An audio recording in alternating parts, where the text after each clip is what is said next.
Bienvenue chers auditeurs dans la tête des tueurs. Aujourd'hui, nous quittons nos sentiers habituels pour plonger dans les méandres obscurs de l'esprit d'un tueur en série qui a marqué l'histoire criminelle française. Préparez-vous à une plongée profonde dans la vie et les crimes d'un prédateur notoire surnommé le tueur de l'Est parisien. Là où chaque récit s'ouvre sur une nouvelle perspective de terreur, ce hors-série promet de vous captiver et de vous perturber en entrant dans son univers glaçant. Là où la frontière entre le bien et le mal s'estompe. Découvrez les sombres vérités qui hantent ses actes. Prêt à plonger dans l'inconnu ? Bienvenue dans cet épisode hors-série, dans la tête des tueurs. Dans la tête de Guy Georges. Silence dans la salle. Nous allons entendre, en sa qualité de témoin expert, le docteur Dubec, qui vient de prêter serment. Docteur, que pouvez-vous nous dire sur la personnalité de l'accusé ? Monsieur le Président, j'ai rencontré le prévenu à 7 reprises. Après son arrestation et également après son incarcération à la prison de la Santé. Ce qui m'a frappé en premier, c'est sa mémoire parfaite et l'importance qu'il accorde au regard des autres sur lui. Il s'est toujours montré d'un contact facile, cordial, tout en restant très vigilant. C'est un prédateur, mais il n'est pas schizophrène. Il est tout à fait capable de gérer ses pulsions. Il traite ses victimes comme des objets qui n'éprouvent rien, lui-même n'éprouvant rien au moment où il les martyrise. Après, vient l'apaisement mêlé de dégoût, le plaisir n'étant présent que juste avant l'agression. Il est trop honteux pour confirmer un aveu, et trop fier pour reconnaître ce qui lui a échappé. C'est la raison pour laquelle il ne reconnaîtra probablement jamais les agressions des jeunes femmes qui ont survécu, car celles-ci lui disent implicitement « Non, tu n'es pas le maître du jeu ». Et peut-on le guérir ? Eh bien, c'est un psychopathe qui se considère comme exclu du monde socialisé. Un traitement relève de la spéculation théorique. Il faudrait déjà qu'il renonce à son personnage d'emprunt qui fait écran au traitement. Mais il n'est pas fou, c'est un pervers narcissique violent. Soyons clairs, ici, il s'agit d'une affaire de maîtrise et d'omnipotence absolue. S'il vous plaît, silence, ou je fais évacuer la salle. Merci, docteur. Le 15 octobre 1962. Hélène Rampillon accouche d'un enfant métissé dont le père, un soldat américain caserné en banlieue parisienne, a été rappelé quelques semaines plus tôt au pays. Hélène, une jeune femme plutôt frivole, est l'incarnation de la campagnarde soupirant après les plaisirs de Paris. Partie d'Angers avec ses économies en poche, elle a finalement atterri en banlieue à vivre de petits cachetons payés dans des bars louches fréquentés par les GIs. Restée seule après le départ de son flirt, elle décide d'appeler son fils Guy et de garder sa naissance la plus discrète possible. Il faut dire qu'elle est déjà mère d'un premier enfant non désiré, Stéphane, qui vit avec ses grands-parents. Les prévenir qu'elle a désormais un deuxième fils bâtard avait déjà été assez pénible. Quelques mois plus tard, devenue un poids, elle tente également de confier le petit Guy à ses parents, qui, apprenant que l'enfant est noir, refusent catégoriquement. Elle l'abandonne donc à une nourrice et retourne à sa vie d'avant, fête, alcool et petits copains. À aucun moment, George Cartwright, le père du bébé, ne se manifestera pour savoir comment se portent la mère et l'enfant. 1963. La nourrice du bébé n'ayant plus aucune nouvelle d'Hélène Rampillon alerte la DAS. Guy est alors confié aux époux Morin, une famille d'Angers. La mère, Jeanne, qui régente la maisonnée avec énergie et une bonne dose de courage, accueille avec enthousiasme cet enfant noir à qui, dit-elle, « On va donner toutes ses chances dans la vie, cette pauvre petite chose !» 1968. La DAS renomme Guy Rampillon en Guy Georges, son deuxième prénom, celui de son père, et le propose à l'adoption définitive. En vain, aucune famille de la région ne veut d'un enfant noir.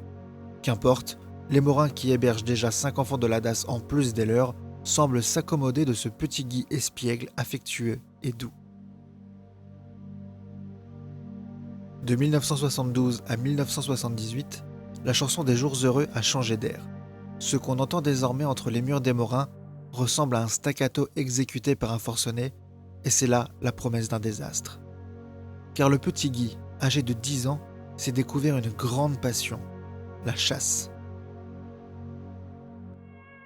À l'aide d'un couteau volé, il pratique assidûment le braconnage, pour lesquels il s'isole des journées entières dans les bois, et se glisse dans la peau d'un personnage de Tom Sawyer qu'il admire beaucoup, Joe, un Indien persécuté et accusé à tort de meurtre. Sa scolarité, elle, et décousu. Ses professeurs se plaignent de son incessant besoin de se faire remarquer, de ses mensonges permanents, de ses menus larcins et surtout de sa fainéantise. Guy devient boulimique et à la maison, il vit très mal le départ de ses frères aînés, lequel les laisse avec 6 sœurs auxquelles les Morin laissent la bride sur le cou. Un soir, il tente d'étrangler par surprise une de ses sœurs adoptives handicapée mentale. Elle parvient à se dégager et alerte les Morin qui, effarés, ne tirent de lui aucune explication. Puni, forcé de dormir à la Belle Étoile la nuit suivante, il restera bouche cousue sur l'incident, mais n'aura de cesse de se rebeller contre toute autorité par la suite. En 1978. Elles sont partout, partout dans la maison. J'ai plus aucun endroit rien qu'à moi. La pire c'est Christiane, toujours à me dire « Fais ci Guy, non fais plutôt ça Guy, t'étais où encore Guy, tu fais rien de bon Guy ?» Je sais pas pour qui elle se prend, mais un jour elle comprendra que c'est pas elle qui commande. Le 31 mars 1978, ce matin-là, alors que l'orage gronde au loin, Guy décide d'étrangler une de ses sœurs, Christiane, avec une barre de fer. Mais la jeune fille se débat violemment, se cassant même le nez dans la bagarre et mordant son frère jusqu'au sang. Convaincue de lutter pour sa vie, Christiane réussit à lui échapper, mais Jeanne Morin, cette fois, a pris peur. Ce grand costaud vantard, menteur et agressif, elle ne le reconnaît plus. Son appel à la DAS ressemble à un coupage de cordon ombilical. Elle pleure, Jeanne. Mais son coup de fil expédie Guy 16 ans dans un foyer spécialisé où, les mois passant, il ne s'épanouira guère. Poli mais réservé, échouant dans tous ses programmes de formation, peu motivé à réussir malgré ses fantasmes d'une vie clinquante. Le garçon continuera de végéter. De 1979 à 1980, Guy, encore mineur, s'est mis à la boisson et traîne avec les clochards. Il ne fait plus que boire, fumer, voler et agresser. 4 femmes en tout, dont la dernière Roselyne, à qui il a mis un coup de couteau dans la joue parce qu'elle refusait de lui abandonner son sac à main. Mais elle s'accroche et survit, Roselyne, et elle a même réussi, sur son lit d'hôpital, à décrire parfaitement son agresseur. Guy, retrouvé ivre-mort dans une gare et identifié comme l'agresseur potentiel, est arrêté par une patrouille de police. En juin 1980. Bonjour Monsieur Georges, je suis Martin Lejeune, un des experts désignés pour vous évaluer. Je suis obligé de vous parler parce que mon avocat, il dit que je suis pas obligé. Non, vous êtes entièrement libre de me parler ou non. Si vous voulez, on peut juste discuter un peu et voir si on s'entend bien. Je ne suis pas là pour vous juger, juste pour vous écouter. Ok, ça me va. Vous connaissez le résultat du match d'hier soir contre l'OM ? Personne ne me parle depuis que je suis arrivé ici. J'ai même pas le droit de sortir en promenade avec les autres. Ah, je suis désolé, je suis pas très foot. Vous êtes pas pour le PSG ? Si, je suppose, puisque je suis parisien. Ouais, tant mieux. Ah, parce que moi, je cause pas un supporter de l'OM. Donc vous aimez le foot ? Il y a d'autres sports que vous aimez ? Le tennis, j'adore. Quand j'étais au centre, je regardais tous les matchs du Grand Chelem. Vous avez un joueur préféré ou une joueuse ? Une joueuse ? Vous rigolez ? Vous les avez bien regardés ? On dirait des mecs. J'aime bien John McEnroe, il a la rage, c'est un gagnant. C'est pas lui qui se laisserait marcher sur les pieds. Vous avez l'impression qu'on vous marche sur les pieds ? Quoi ? C'est pas facile ici, vous savez, on me traite mal. Et franchement, je peux vous le dire, les matons se foutent de moi. Quand je crie, ils font semblant de pas m'entendre et ils font exprès de faire tomber ma bouffe. Sérieux, si j'étais dehors... Que feriez-vous si vous étiez dehors ? Rien. Et si on parlait un peu de ce qui vous a amené ici, vous voulez bien ? Y a rien à dire, parce que j'ai rien fait. Pourtant, cette dame qui est arrivée à l'hôpital avec un couteau dans la joue, elle vous a bien reconnu quand elle vous a vu au commissariat. Je suis pas au courant. D'accord, changeons de sujet. À propos du centre, justement, j'y suis allé, et on m'a dit que vous ne veniez plus que pour prendre un repas et une douche de temps en temps. Où vivez-vous depuis tout ce temps ? Un peu partout, j'aime bien dormir dans les bois. Et parfois, je loue une chambre pour quelques jours, ça dépend un peu, quoi. Mais ça dépend de quoi ? Où trouvez-vous l'argent ? Bah, je fais des petits boulots, je me débrouille. Vous n'avez jamais volé de quoi vivre ? Je suis pas un voleur. J'ai pas été élevé comme ça. J'ai des projets, moi, dans la vie. Je veux monter ma boîte. Mais en attendant, j'ai entendu des bruits de couloir. Ah ouais ? Je savais pas que ça parlait, les couloirs. Ils racontent quoi ? En fait, j'ai eu accès à quelques procès-verbaux qui disent que vous avez été plusieurs fois contrôlé en rue en compagnie d'hommes plus âgés. Hein ? T'insinues quoi, là, mec ? Mais rien du tout. Rasseyez-vous, s'il vous plaît. Écoute-moi bien maintenant. Je connais ton nom et ton prénom. Si tu racontes des trucs comme ça au procès, quand je sortirai, je te ferai la peau. Pour l'agression de Roselyne, Guy Georges est condamné à 1 an de prison.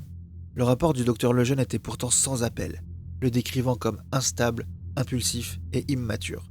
L'expert mettait en garde contre de futures explosions pulsionnelles d'une violence rare. De 1981 à 1985, l'errance criminelle de Guy monte d'un cran chaque année. Condamné fin 1981 à 5 mois de prison pour vol, il agresse sexuellement une jeune fille dès sa sortie en 1982. Une agression pour laquelle il écope en février 83 d'une nouvelle peine de 18 mois. Le 27 février 84, profitant d'une permission pour bonne conduite, il tente de violer une autre femme, Pascale, qui réussit à s'enfuir et à alerter les secours. Il est condamné pour ces faits à 10 ans de réclusion dans une prison de camp spécialisée pour agresseurs sexuels, où il refuse toute thérapie, ne comprenant pas pourquoi on veut le guérir, puisqu'il n'est pas malade. Le 18 janvier 1991, du temps a passé. Et si les alentours de la prison de Caen ont connu plusieurs fois le cycle des 4 saisons, à l'intérieur des murs d'enceinte, un homme n'a guère changé. Il a bien les tempes légèrement grisonnantes, mais son corps a gagné en muscles ce que son esprit a perdu en humanité. À 30 ans à peine, Guy Georges a déjà passé la moitié de sa vie derrière les barreaux. Et en ce vendredi de janvier, noyé sous la bruine, il profite d'un régime de semi-liberté pour s'évanouir dans la nature. Décidé à ne plus jamais retourner en prison, il a sauté dans un train, destination Paris. Cette fois-ci, il veut se donner du bon temps et personne ne l'en empêchera. Le 24 janvier 1991. J'ai tellement peur. Je n'arrive même pas à comprendre ce qui m'est arrivé. Je rentrais juste tranquillement chez moi et tout a basculé. Et il ne dit rien. Seulement quand je l'ai découvert derrière moi au moment d'ouvrir ma porte et que j'ai demandé ce qu'il me voulait, il n'a eu que ce mot. Toi. Avant de me pousser à l'intérieur et de refermer à clé derrière lui. Je n'ai eu aucune réaction quand il m'a attaché les mains dans le dos, ni quand il m'a poussé sur le lit. J'ai déjà lu des trucs comme ça. Des gens qui ne réagissaient même pas à la torture dans les camps. Il paraît que passé un certain seuil de terreur, de douleur, le corps et l'esprit se scindent en deux. Il va et vient dans l'appartement, son couteau à la main. Je l'entends fouiller dans les armoires, dans les tiroirs. Il m'a laissé là. Oh maman, j'ai honte. Il a découpé mes vêtements et... je suis toute nue et j'ai froid. Et papa qui devait venir réparer mon chauffage la semaine prochaine. Je sais même pas pourquoi je pensais ça, je crois que je suis en train de devenir folle. Mon Dieu, non. Je l'entends revenir. Je m'appelle Pascal Escarfail. Je n'ai que 19 ans et je crois que je vais mourir.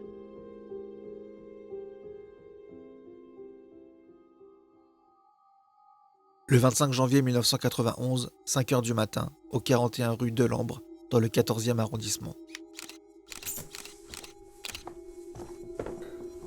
Bonsoir la compagnie. Ah, Michel. Désolé de t'avoir appelé. Ouais, bah t'expliqueras ça à ma femme. J'étais pas de garde. Marceau, merde. Je le sais bien, mais là... franchement... on avait besoin d'un taulier. J'étais tout seul, avec un nouveau et... C'est bon là, j'y suis. Alors maintenant, tu m'expliques. Ok. On a un cadavre dans la chambre d'à côté. Déjà identifié. Elle s'appelle Pascal Escarfail. C'était quoi? Une frangine? Je crois pas, non. Ou alors... occasionnel. Mais j'ai rien trouvé qui va dans ce sens-là. Viens. C'est par ici. Putain de merde. Tu l'as dit. Qui l'a trouvé? Son petit ami. Il s'inquiétait de son silence depuis 24 heures. Il est monté ici et il a fini par défoncer la porte. Charmant spectacle. Où est le fiancé maintenant? Caron l'a emmené au 36 pour l'interroger. Il l'a trouvé comme ça? La tête pendant hors du lit? Il jure que oui. Et nous, on n'a touché à rien. J'ai à peine été jusqu'au corps. Il y en a partout. Depuis quand t'as peur d'abîmer tes pompes, Marceau?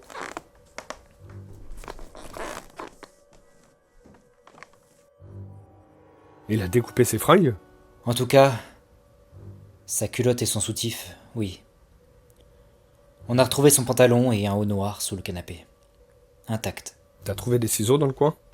Non, mais la vie qu'il a coupé ça avec l'arme du crime. Mais ça n'engage que moi. Merde. Il l'a pas raté. À vue de nez, en plus de la coupure à la gorge, il l'a bien suriné 2 ou 3 fois. Pauvre gamine. Une jolie fille, non? Ah, ça. Y a qu'à regarder les photos dans la pièce d'à côté.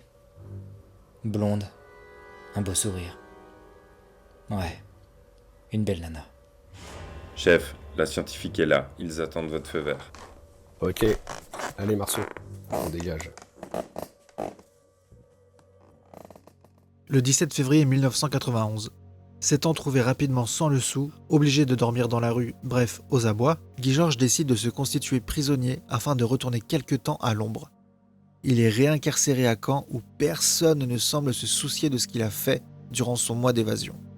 Avocat, maton, directeur de la prison, jusqu'au juge d'application des peines, tous sont simplement soulagés d'avoir récupéré le prisonnier. En son fort intérieur, Georges jubile. Il les a bien bernés, ces imbéciles. Tuer finalement, c'est pas si difficile.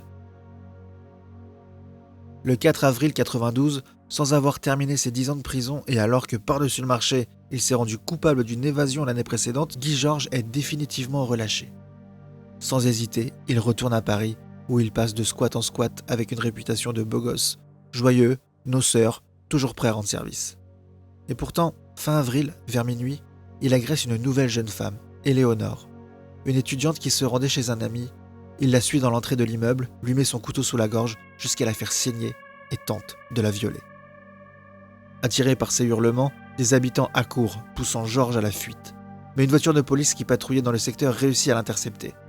Bien que multirécidiviste, il est condamné à seulement 5 ans d'emprisonnement, dont 3 avec sursis.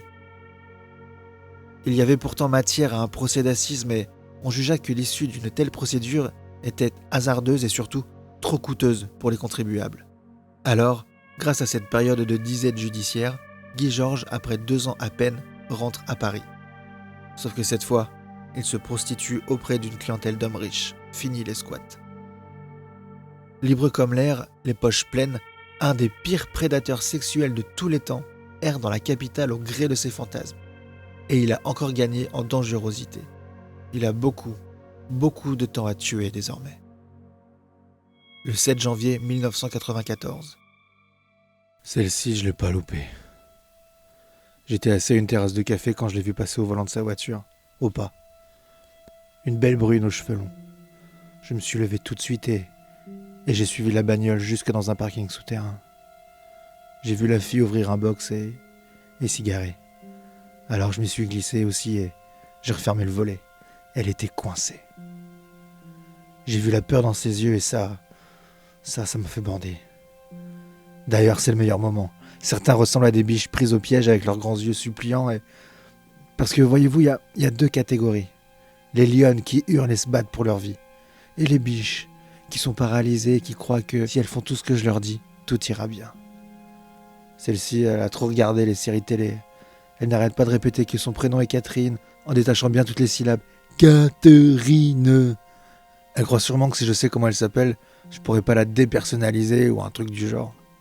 Qu'est-ce que j'en ai à foutre, moi, qu'elle s'appelle Catherine, Gisèle ou même Pierrette? J'ai demandé sa carte de crédit et son code. Elle me l'a donné, tout de suite. Elle a même eu l'air soulagée. Elle a dû croire que j'étais juste là pour ça. Je lui ai attaché les poignets dans le dos, découpé son pantalon, coupé son slip sur les côtés et j'ai fait sauter son soutif. Et je l'ai prise dans la bagnole.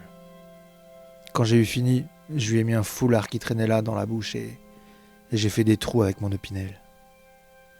Quand j'ai enlevé le foulard et coupé les liens, son expression était bizarre et ça m'a dégoûté. C'est toujours comme ça, faudrait que je puisse pas voir leur tronche quand c'est fini.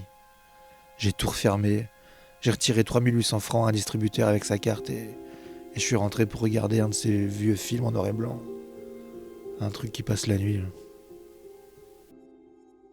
Le 13 janvier 1994, une semaine plus tard, vers 3h du matin, Guy Georges agresse Annie, animatrice à Radio Nostalgie. Elle vient de pianoter sur un digicode et de passer la porte de son immeuble lorsqu'il lui saute dessus, la couche au sol et lui met la main sur la bouche. « Si tu cries, t'es morte. » Il veut ensuite la forcer à ouvrir la porte de son appartement. Mais Annie le prévient. Quelqu'un l'y attend. Elle ne vit pas seule. Voyant son agresseur désarçonné, elle profite de cette seconde d'inattention et bondit chez elle, s'y enfermant à double tour. Furieux, terriblement frustré, Georges s'enfuit alors que la jeune femme, de son côté, appelle la police. Trop tard, l'homme de race noire décrit par Annie s'est fondu dans la nuit du 14e arrondissement. Cet échec, il va le ruminer de longs mois. Surtout que sa situation personnelle a récemment changé. Depuis quelque temps, il est balayeur pour la ville de Paris. Au revoir la vie facile, les fêtes et le clinquant des nuits parisiennes. Il vit dans un squat avec une petite amie, Sandrine, à qui il ne cache pas la répulsion que lui inspire leur mode de vie. Il était censé devenir quelqu'un, le Guy. Patron d'entreprise, millionnaire, et le voilà végété comme un cafard. Quelqu'un doit payer. Le 8 novembre 1994, le corps d'Elsa Benadi est découvert dans sa voiture, garée dans un parking souterrain, violée et poignardée. La police scientifique notera dans son rapport que son soutien-gorge a été découpé entre les bonnets et ses vêtements tranchés d'une façon très particulière. Personne ne fait le lien avec le meurtre de Pascal Escarfaille, ni avec celui de Catherine Rocher. Janvier 1995. Ah, chef Bustamante, c'est ça? Je suis Éric Lecomte, chef de la BC du 11e arrondissement. Pas de problème.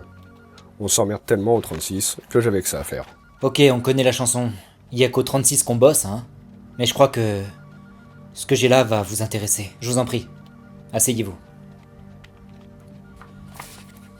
Agnès Nieschkamp, une Hollandaise de 33 ans, architecte.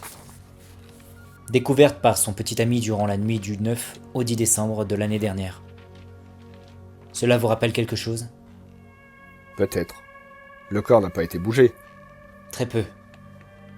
Le petit copain essayait de la réanimer, mais elle était déjà froide. Et puis, avec autant de sang, elle a aussi été violée. Qu'est-ce qui vous a amené à m'appeler?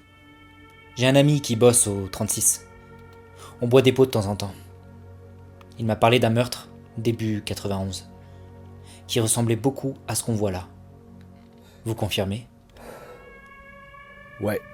Pascal Escarfaille. 19 ans. Une belle blonde. Des coups de couteau à la gorge. Vous avez des fringues de celle-ci? Absolument. La jupe et les sous-vêtements.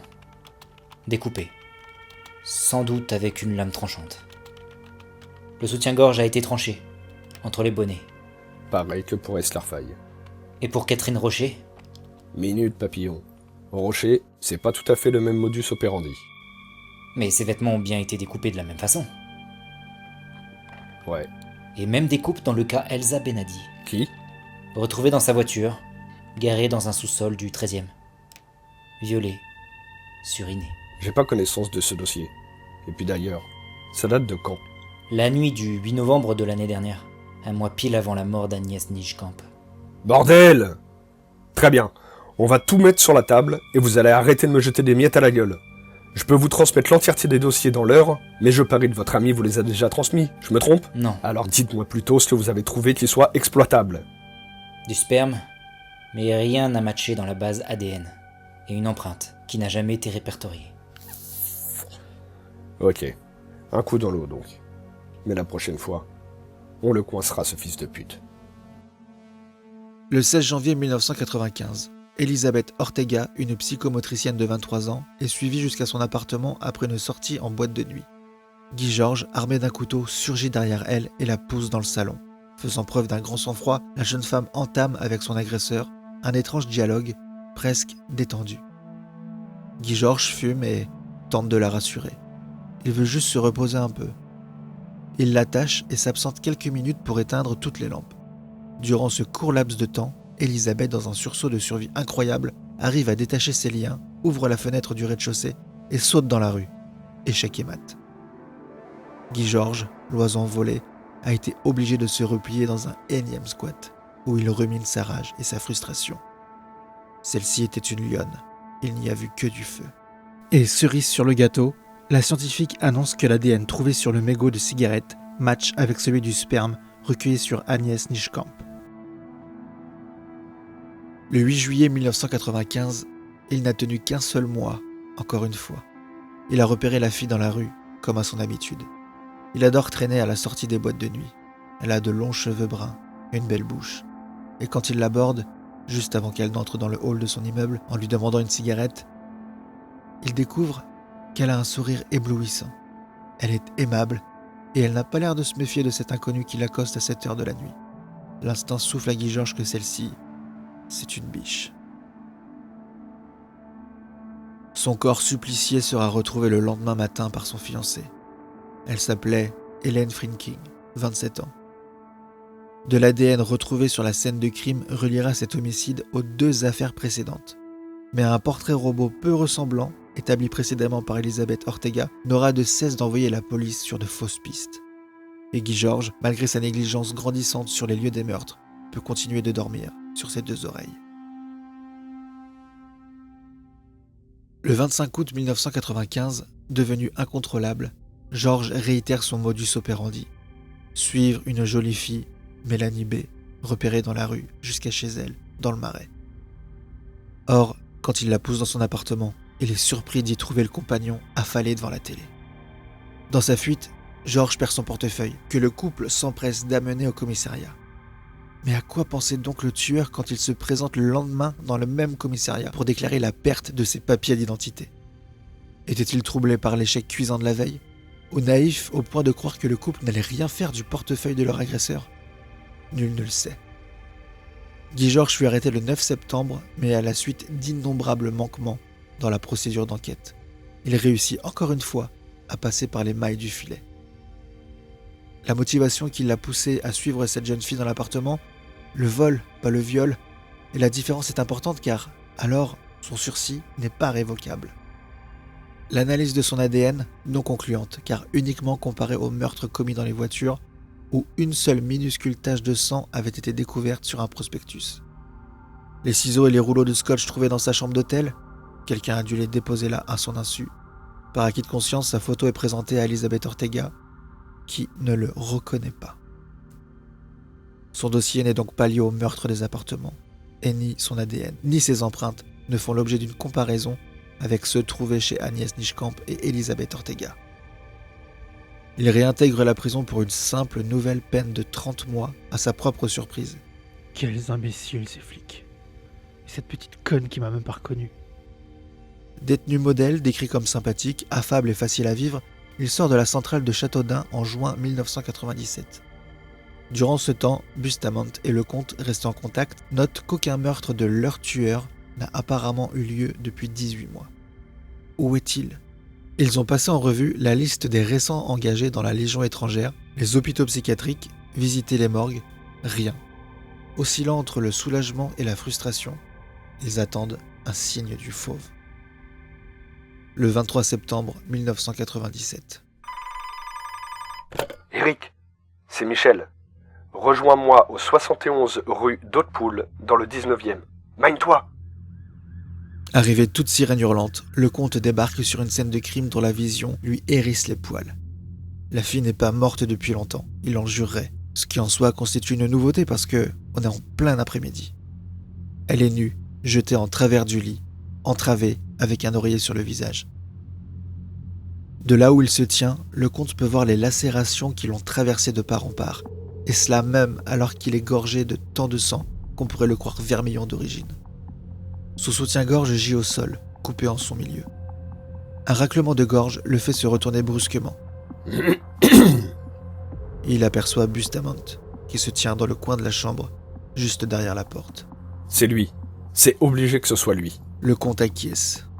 Il n'y a pas à discuter là-dessus, le fauve est revenu dans son antre parisien, et une empreinte digitale, retrouvée sur les lieux, leur donnera raison. Le 17 novembre 1997, inquiets d'être sans nouvelles de leur fille, Estelle, depuis 2 jours, les époux Magde découvrent son cadavre gisant, nu, dans son appartement. Elle est entravée avec des lacets et a été, visiblement, poignardée.